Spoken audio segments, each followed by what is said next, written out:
Okay, let's see. Today's topic is differentiability. Clear? Class 11 से ही connected topic है differentiation. वहाँ पे मैंने हम लोगों ने जो स्टडी किया था लिमिट्स में, उसे कंटिन्यूशन में ये टॉपिक है. एग्जैक्टली ये डिफरेंशिएबिलिटी क्या होता है, पहले हम इस चीज़ को समझेंगे, उसके बाद एक्सरसाइज पे आते हैं. Let there is a function f x be a real valued function define on. Function का जो डेफिनेशन है या फंक्शन जिस इंटरवल में डिफाइन है वो इंटरवल यहाँ पे गिवन है. It is the open interval a and b, यानी कि function should be define in the open interval a and b. और इस इंटरवल के बीच में आपने कोई एक सी पॉइंट लिया, इस इंटरवल के बीच में कहीं कोई एक जनरल पॉइंट सी कंसिडर कर लिया. इफ एंड ओनली इफ, अगर ये कंडीशन सी के लिए एप्लीकेबल है, ये कंडीशन क्या है, लिमिट x गोज टू सी, यानी कि जिस पॉइंट को मैंने कंसीडर किया है अगर मैं उस पॉइंट की तरफ अप्रोच करता हूं, उसकी तरफ बढ़ता हूं. अब बढ़ने के दो तरीके होते हैं, राइट टू लेफ्ट बढ़ सकते हो, लेफ्ट टू राइट बढ़ सकते हो. क्लियर? सो अगर आपकी अप्रोचिंग वैल्यू टुवर्ड सी है, ठीक है, सो यहाँ पे ये जो फंक्शन दिख रहा है f x minus f c upon x minus c, अगर ये एक फाइनाइट वैल्यू को रिप्रेजेंट कर रही है, या हम कह सकते हैं कि अगर ये लिमिट एग्जिस्ट कर रही है, उस केस में हम कहेंगे गिवन पॉइंट पे फंक्शन इज डिफरेंशिएबल. क्लियर? एक चीज याद रखना, जो हमने पॉइंट सी कंसीडर किया है, इस सी पॉइंट या जो भी ए पॉइंट ले लो, बी पॉइंट ले लो, सी पॉइंट ले लो, इस पॉइंट की तरफ मुझे अप्रोच करना है. ये अप्रोच लेफ्ट से अप्रोच हो सकता है और राइट से अप्रोच हो सकता है. दोनों अप्रोच में ये लिमिट एग्जिस्ट होनी चाहिए. मतलब राइट हैंड लिमिट और लेफ्ट हैंड लिमिट, दोनों लिमिट हमारी अगर एग्जिस्ट हो रही है, उनकी कोई एक फाइनाइट वैल्यू आ रही है, उस केस में हमारा जो फंक्शन है, यानी कि वो जो गिवन फंक्शन है, वो डिफरेंशिएबल होगा in this interval a and b. Clear? तो इस चीज को थोड़ा सा ग्राफिकली हम लोग समझने की कोशिश करते हैं. Now this is your x axis,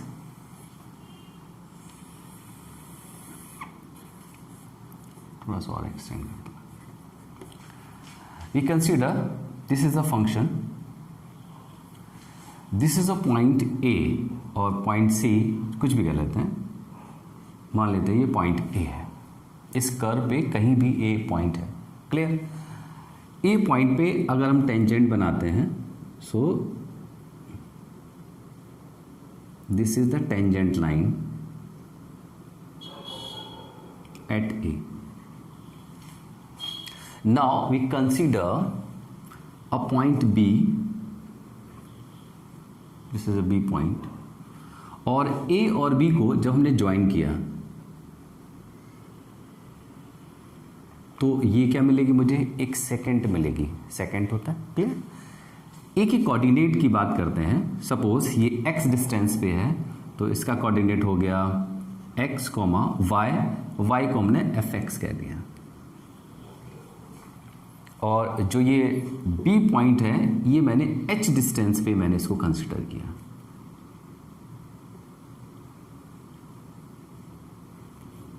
this is h distance. So b के कोऑर्डिनेट हो जाएंगे हमारे, चूंकि x है तो प्लस एच हो जाएगा x कोऑर्डिनेट, और y कोऑर्डिनेट हो जाएगा x. मैंने x लिया तो y की वैल्यू fx ली है, तो अगर x हमारा x प्लस एच हो रहा है तो ये हो जाएगा y की वैल्यू हो जाएगी fx प्लस एच. क्लियर? तो this is the coordinate of b point. Now ये जो सेकेंड है, ये सेकेंड का यहां पे एक स्लोप है, मींस इसका स्लोप आ जाएगा, slope of a b. Slope हमने क्या पढ़ा है, क्लास 11th में पढ़ा है, y2 minus y one upon x2 minus x1, है ना. So y2 minus y one मतलब f x plus h minus f x y2 minus y1 upon x2 minus x1, x2 minus x1. तो ये हो जाएगा कैंसल. तो slope of a b आ जाएगा हमारा f x plus h minus f x divided by h. ये slope आ गया। नाउ अब बहुत ध्यान से समझिए, ये जो बी पॉइंट है, ये बी पॉइंट क्या हो रहा है, धीरे धीरे नीचे आ रहा है, ये नीचे आ रहा है, ठीक है, कर्व पे रहेगा, ठीक है, कर्व पे रहेगा, बट ये क्या करेगा, ये बी टूवर्ड्स ए अप्रोच कर रहा है, यानी कि राइट से ए की तरफ ये बढ़ रहा है। तो जैसे ए बढ़ेगा, देखो मैं इसको स्लो मोशन दिखा देता हूँ, बी यहाँ पे है तो ये सेकंड हुआ, बी सपोज यहाँ पे आ गई तो ये सेकंड बन जाएगी, क्लियर, बी यहाँ पे आ जाएगा तो ये सेकंड बन जाएगा। जैसे ही बी ए पर आएगा तो ये क्या होगा कि ये जो सेकंड लाइन है और जो टेंजेंट लाइन है it will be the same. लेकिन कब, जब ये बी ए की तरफ टोटली अप्रोच कर चुका होगा, उस केस में सेकंड जो है, सेकंड यानी कि जो ये लाइन बन रही है, लाइन सेगमेंट जो बन रहा है, सेकंड बन रहा है, ये सेकंड जो है बिल्कुल ये टेंजेंट बन जाएगा। लेकिन इसकी कंडीशन केवल यही है कि जब ये h जो है, ये जो h का डिफरेंस आ रहा है, ये h अगर जीरो की तरफ बढ़ रहा है, जीरो को टेंड कर रहा है, उस केस में बनने वाली जो सेकंड है वो टेंजेंट बन जा रही है ए पॉइंट पे, ठीक है। तो यहां पे मैं लिख दे रहा हूं, if it is limit h tends to zero, अगर h जीरो की तरफ बढ़ रहा है, in that case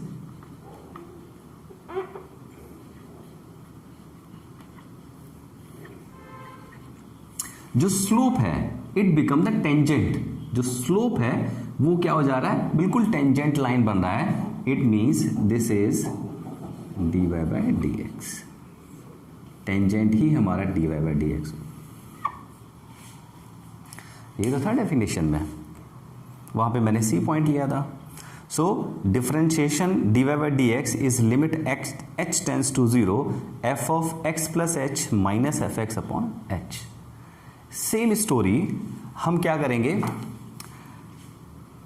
A point से यहां पे ए के लेफ्ट में मैंने यहां पे कहीं भी सी पॉइंट एज्यूम कर लिया, सी मान लेते हैं इसको, मैंने सी पॉइंट कंसीडर किया, तो सी और ए को ज्वाइन करेंगे तो मुझे एक सेकंड मिलेगा, ये सेकंड लाइन हो गई।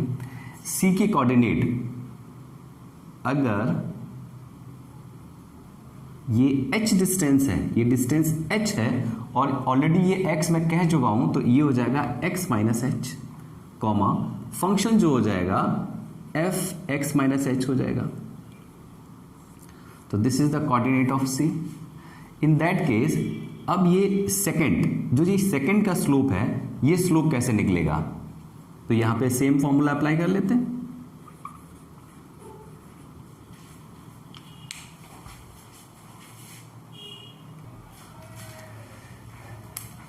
तो same formula y2 minus y1, तो F x minus f of x minus h upon x minus H. Clear, हम स्लोप चेंज करके भी निकाल सकते थे, y2 माइनस आप जैसा मानना चाहो उसको। सो स्लोप आ जाएगा f x minus f of x minus h upon it is h. Now same चीज, if c is approaching towards a, तो सी यहां होगा तो मेरी सेकेंड लाइन ये हो जाएगी, सी यहां होगा, सेकेंड लाइन ऐसे होगी। जैसे ही सी ए को अप्रोच कर लेगा तो जो सेकेंड लाइन है वो फिर हमारी ये टेंजेंट लाइन बन जाएगी, इट इज सेम, ठीक है। सो if limit is approaching towards zero means h is approaching towards zero, तो उस केस में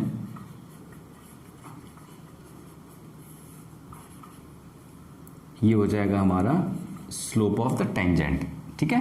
फॉर्मूले को अगर हम यूनिफॉर्मिटी देना चाहें, मतलब एफ एक्स प्लस एच पहले है तो माइनस कॉमन लेके हम इसको ऐसे भी ले सकते हैं। So d y by d x is equal to limit h tends to zero, ऊपर मैंने माइनस कॉमन लिया तो ये हो जाएगा f of x plus x minus h minus f x upon minus h. तो यहाँ पे मैंने अप्रोचिंग बताइए आपको कि ये जो बी पॉइंट है टूवर्ड्स ए, यानी कि बी से ए की तरफ अप्रोच कर रहा है, उस केस में हमने लिमिट निकाली। लेफ्ट टू राइट अप्रोच कर रहा है, उस केस में लिमिट निकाली। अगर यही मैंने डेफिनेशन बोला था कि if and only if this exist, मतलब हम लेफ्ट से राइट की तरफ अप्रोच कर रहे हैं और राइट टू लेफ्ट अप्रोच कर रहे हैं, दोनों केस में अगर हमारी लिमिट एक जैसी आती है, दोनों हमारी सेम वैल्यू आती है और फाइनाइट वैल्यू आ रही है, उस केस में ये फंक्शन जो है वो डिफरेंशिएबल होगा। ठीक है, तो इसको हम लोग राइट हैंड डेरिवेटिव कहते हैं। This is called right hand derivative and this is called left hand derivative. ठीक है, तो right hand derivative and left hand derivative हम फंक्शन को उस गिवन पर्टिकुलर पॉइंट पे कैलकुलेट करेंगे। अगर दोनों डेरिवेटिव हमारे बिल्कुल एक जैसे आ रहे हैं, फाइनाइट वैल्यू आ रही है, तो उस पर्टिकुलर पॉइंट पे फंक्शन जो है वो डिफरेंशिएबल होगा। ठीक है, फंक्शन जितने हमारी एक कॉन्टिन्यूअस फंक्शन है, जितने भी कॉन्टिन्यूअस फंक्शन है, उसमें से बहुत से सारे फंक्शन ऐसे भी हैं जो डिफरेंशिएबल नहीं है। कॉन्टिन्यूअस हैं, बट कुछ फंक्शन ऐसे हैं जो डिफरेंशिएबल नहीं है। लेकिन जितने भी हमारे डिफरेंशिएबल फंक्शन हैं, सारे कॉन्टिन्यूअस हैं। क्लियर? तो एक छोटा सा एग्जांपल लेंगे कि किस तरह के फंक्शन हमारे कॉन्टिन्यूअस होते हैं और डिफरेंशिएबल भी होते हैं, और किस तरह के फंक्शन हमारे जो कॉन्टिन्यूअस तो होते हैं बट डिफरेंशिएबल नहीं होते हैं। ठीक है, तो थोड़ा उसका भी एग्जांपल दे रहा हूं। नाउ इफ वी कंसीडर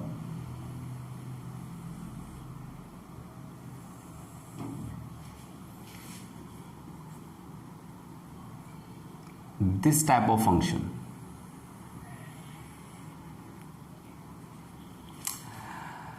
इस तरह के फंक्शन में क्या होता है, this is the bottom point और बॉटम पॉइंट पे मैंने टेंजेंट बना दी, this is the tangent line.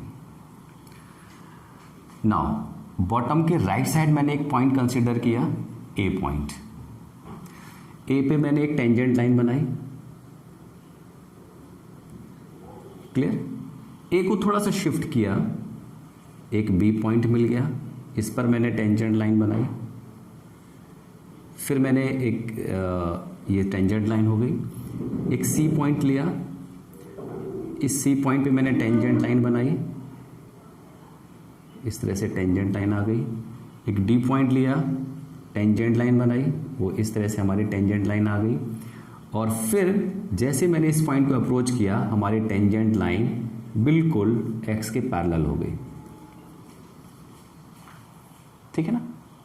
Similarly I consider point E and draw a tangent line. So this is a tangent line. Tangent का मतलब टच करते हुए line निकल जाए, कर्व को कट नहीं करेगी, कर्व को एक पॉइंट पे टच करेगी। फिर मैंने डिफरेंट पॉइंट एफ कंसीडर किया, इस पर एक टेंजेंट लाइन बना दी। जी पॉइंट कंसीडर किया, इस पर एक टेंजेंट लाइन बना दी। और सारी टेंजेंट लाइन की डायरेक्शन में डिफरेंस है। क्लियर? All are different. इस एच पॉइंट लिया, एक टेंजेंट लाइन ड्रॉ की, it is a different tangent line. और जैसे ही मैंने इस पॉइंट को अप्रोच किया, again it is parallel to the x axis. ठीक है ना? मीन्स हमने क्या किया, हम राइट साइड से अप्रोच कर रहे हैं उस पॉइंट को और लेफ्ट साइड से अप्रोच कर रहे हैं उस पॉइंट को, दोनों का फाइनल रिजल्ट सेम है और एक ही है। वो क्या है? It is parallel to the x axis. ठीक है ना? तो इसका मतलब ये हुआ कि ये फंक्शन कंटिन्यूअस तो है, वो तो दिख रहा है, बट चूंकि राइट टू लेफ्ट और लेफ्ट टू राइट दोनों के रिजल्ट एक जैसे आ रहे हैं, इसलिए वो डिफरेंशिएबल भी है। ठीक है? दूसरा एग्जाम्पल जो है मॉड फंक्शन को लेके कंसिडर कर लेते हैं। Suppose this is a mod function, कोई ग्राफ मैंने बना दिया, इस पे मैंने ये पॉइंट है, मैंने पॉइंट ए लिया, यहां पे टेंजेंट लाइन बनाई। सो चूंकि ये एक स्ट्रेट लाइन है तो टेंजेंट लाइन भी इसी तरह से आएगी। हमने बी पॉइंट कंसीडर किया, वो भी टेंजेंट लाइन सेम इसी तरह से आएगी। सी पॉइंट कंसीडर किया, टेंजेंट एकदम सेम आएगी। बट प्रीवियसली एग्जाम्पल में जितनी भी टेंजेंट्स हैं ऑल आर डिफरेंट, सभी की डायरेक्शन में डिफरेंस रहेगा। बट यहाँ पे क्या है, एक जैसी टेंजेंट आ रही हैं और यहाँ पे आके वो किसी भी एक्स एक्सिस के पैरेलल नहीं हुई, क्योंकि हम यहाँ तक पहुँच गए। Now we consider different point A B C D E F, E लिया, डी ले लेते हैं। यहाँ पे टेंजेंट लाइन ड्रॉ की तो ये टेंजेंट आ गई, ई पॉइंट लिया, ये टेंजेंट आ गई, एफ पॉइंट लिया, ये टेंजेंट आ गई। क्लियर? जी पॉइंट लेंगे तो ये टेंजेंट आ गई। ठीक है, तो यहाँ पे क्या हुआ, फाइनली ये एक रिजल्ट नहीं आ रहा है कि इधर की टेंजेंट केवल इस डायरेक्शन में जा रही है और लेफ्ट की टेंजेंट इस डायरेक्शन में आ रही है। फाइनली ये दोनों के रिजल्ट जो है वो एक जैसे नहीं है, दे आर डिफरेंट। क्लियर? इस पॉइंट पे पहुंचे, जैसे हम एंड पॉइंट पे पहुंचे हैं तो इसकी डायरेक्शन ये है, और जब इसके एंड पॉइंट पे पहुंचेंगे तो इसकी डायरेक्शन ये है। यानी कि राइट टू लेफ्ट का रिजल्ट डिफरेंट है और लेफ्ट टू राइट का रिजल्ट जो है वो डिफरेंट है। तो डिफरेंट रिजल्ट होने की वजह से ये फंक्शन हमारा कंटिन्यूअस तो है, ठीक है, but it is not differentiable. कहाँ पे? इस पर्टिकुलर पॉइंट पे इसको हम डिफरेंशिएट नहीं कर सकते हैं। ठीक है, तो कंटिन्यूअस फंक्शन डिफरेंशिएबल हो भी सकते हैं, डिफरेंशिएबल नहीं हो सकते हैं। दोनों ग्राफ में एक बहुत बड़ा डिफरेंस ये है कि इसकी शार्प टर्निंग है, इसकी एज पे शार्पनेस है, मतलब ये शार्प एज बनती है। तो जहाँ पे ग्राफ में इस तरह से शार्प एज बनेगी वो फंक्शन कभी भी डिफरेंशियल नहीं होते हैं। ठीक है, इस पर्टिकुलर पॉइंट पे हम इनको डिफरेंशिएट नहीं कर सकते हैं। जितने भी डिफरेंशियल फंक्शन होंगे इनकी टर्निंग एक रेगुलर टर्निंग होगी इस तरह से। ठीक है, तो यहाँ पे पीक पॉइंट है, हम पीक पॉइंट पे भी डिफरेंशिएट कर सकते हैं और किसी भी पॉइंट पे भी डिफरेंशिएट कर सकते हैं, बट इस तरह के फंक्शन को कभी भी हम डिफरेंशिएट नहीं कर सकते हैं। क्लियर?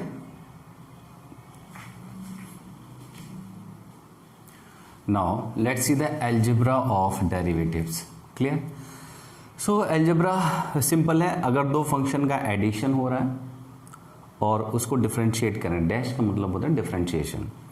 अगर मैं इसको डिफरेंशिएट कर रहा हूँ तो इंडिविजुअली भी डिफरेंशिएट कर सकते हैं। सिमिलरली अगर दो फंक्शन का डिफरेंस है, इसको डिफरेंशिएट कर रहे हैं तो इनके इंडिविजुअल डिफरेंशिएशन को मैं डिफरेंस कर सकता हूँ। अगर दो फंक्शन मल्टीप्लिकेशन में है u into v, first function and second function, इसको मुझे अगर डिफरेंशिएट करना होता है तो यहाँ पे चेन रूल लगता है, इसको हम प्रोडक्ट रूल भी कहते हैं। फर्स्ट फंक्शन सेकेंड का derivative plus, now second function as it is रहेगा, फर्स्ट को डिफरेंशिएट कर लेंगे। Similarly if two functions are in division, numerator and denominator, याद रखना we should not be zero. In that case हम लोग quotient rule लगाते हैं। कोशेंट रूल में सबसे पहले डिनोमिनेटर स्क्वायर लिखते हैं, फिर denominator differentiation of numerator minus numerator differentiation of denominator. ये सारी चीज़ें हम लोगों ने क्लास 11th में पढ़ रखी हुई हैं। ठीक है, तो कुछ फॉर्मूले भी देख लेते हैं जो हमने क्लास 11th में पढ़े हुए हैं। ठीक है, हाँ यहाँ पे देख लेते हैं। कांस्टेंट मतलब कोई भी नंबर होगा उसको हम डिफरेंशिएट अगर करते हैं तो it will be zero. X power n, power को जब भी डिफरेंशिएट करना होगा तो ये मोस्ट इम्पॉर्टेंट रिजल्ट है। तो पावर और फंक्शन में एक पावर रिड्यूस हो जाएगी। ए टू पावर एक्स को डिफरेंशिएट करेंगे तो a to power x log a. Now d by d x of e to power x is the same as e to power x d by d x of log x. Log x base e होगा, so it is 1/x, but अगर log x base a है तो 1/x log a, इसका base जो है वो e हो जाएगा। कुछ हमारे इस फॉर्मूला बेस्ड स्टैंडर्ड रिजल्ट्स भी हैं, लाइक जैसे D by d x of √x is 1/2 √x, D by d x of 1/x is -1/x square. इसके बाद ट्रिग्नोमेट्रिकल फंक्शंस पे आते हैं, तो d y d x of sine x is cos x, d y d x cos x is minus sine x, d y d x of tan x is sec square x, dy dx of cosec x is minus cosec x into cot x, dy dx of sec x is sec x into tan x, dy dx of बचा क्या cot x is minus cosec square x। इसके बाद inverse trigonometrical functions हैं, बहुत type के अभी functions बाकी हैं। ये बेसिक रिजल्ट हैं जो कि हमने 11th क्लास में पढ़े रहे हुए हैं, सारे पढ़े हुए हैं फंक्शन, और सारे फंक्शंस को मैंने प्रूव भी किया है कि इनका डेरिवेटिव ये क्यों है ना, यूजिंग फर्स्ट प्रिंसिपल। तो फर्स्ट प्रिंसिपल और डेरिवेटिव को हम लोगों ने क्लास 11th में किया था और हर फॉर्मूले को प्रूव भी किया था, ठीक है ना। चलो आगे देखते हैं। Okay, let's see. If a function f is differentiable at point C, then it is also continuous at that point। मतलब C पे वो continuous होगा, ये मुझे प्रूफ करना है, ठीक है। तो मैंने आपको पहले बताया था कि जितने भी हमारे डिफरेंशियल फंक्शन होते हैं दे आर continuous, बट उन्होंने कहा है कि इसको प्रूव भी करिए कि ये स्टेटमेंट जो है वो ट्रू है या नहीं। तो since function is differentiable at C, since f is differentiable at C, तो जब ये डिफरेंशिबल है तो डिफरेंशिएशन की डेफिनेशन क्या है, f डैश C जो है limit x goes to C f x minus f c upon x minus c. ये चूंकि डिफरेंशिबल है तो ये एप्लीकेबल होगा, लिख सकते हैं x should not equal to c, ठीक है। Means it is given, proof करना है इट इज कॉन्टिन्यूअस। अब कंटिन्यूटी हम लोगों ने पढ़ा हुआ है, किसी भी पर्टिकुलर पॉइंट पे अगर मुझे फंक्शन को कंटिन्यूअस प्रूफ करना है तो उसमें 2 स्टेप मैंने फॉलो किए थे। उस पर्टिकुलर पॉइंट पे फंक्शन की वैल्यू निकालेंगे और उसी पॉइंट पे लिमिट अप्लाई करेंगे और दोनों के रिजल्ट सेम आने चाहिए, क्लियर। उसी रिजल्ट को हम लोग फाइंड आउट करते हैं। तो क्या करते हैं यहाँ पे, suppose it is f x minus f c मैंने कंसिडर किया, और राइट साइड में भी सेम चीज मैंने रिपीट कर ली, f x minus f c. Right side और लेफ्ट साइड दोनों सेम चीज लिखी हुई है।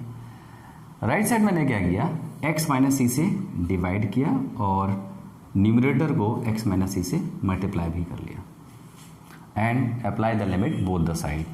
So limit x goes to c f x minus f c is equal to limit x goes to c f x minus f c upon x minus c into x minus c. Limit क्या है, algebra of limit कहता है कि limit जो है वो distribute हो जाती है। So limit x goes to c f x minus limit x goes to c f c is limit x goes to c f x minus f c upon x minus c into limit x goes to c, it is x minus c. Now you can check if limit x goes to c, so यहाँ पे हो जाएगा c minus सी, c minus सी कितना होगा, 0 हो जाएगा। तो 0 into any number, क्योंकि ये रिजल्ट जो है वो एफ डैश सी के इक्वल है, तो एफ डैश सी और ये 0 हो जाएगा। तो means limit x goes to c f x minus, अगर x को c रिप्लेस कर रहा हो तो ये तो एफ सी ही रहेगा, क्योंकि यहाँ पे x को लेके कोई फंक्शन नहीं है, तो ये हो जाएगा एफ डैश सी इंटू 0, ठीक है। तो इट विल बी 0, तो ये हो जाएगा हमारा limit x goes to c is equal to f of c, क्योंकि ये 0 हो जाएगा और इस टर्म को मैंने ट्रांसफर कर लिया, एफ एक्स, सॉरी ये रह गया, f x is equal to f c. ठीक है, सो ये रिजल्ट, ये हमने कंटिन्यूटी में पढ़ा हुआ था कि अगर हम किसी पर्टिकुलर पॉइंट पे फंक्शन की वैल्यू निकालते हैं और उसी पॉइंट पे लिमिट अप्लाई करते हैं, अगर दोनों चीज़ें सेम आती हैं तो फंक्शन हमारा कॉन्टिन्यूअस हो जाएगा। तो यहाँ पे मैंने ये प्रूफ कर लिया कि सिंस फंक्शन हमारा डिफरेंशिएबल था सी पे, क्या ये कंटिन्यूअस होगा, इसके लिए मैंने ये प्रोसीजर है फॉलो किया और लास्ट में ये कंटिन्यूटी वाला स्टेप आ गया। तो इस तरह से मैंने ये प्रूफ किया है, दिस इज द थ्योरम। ठीक है, नाउ वी स्टार्ट एक्सरसाइज।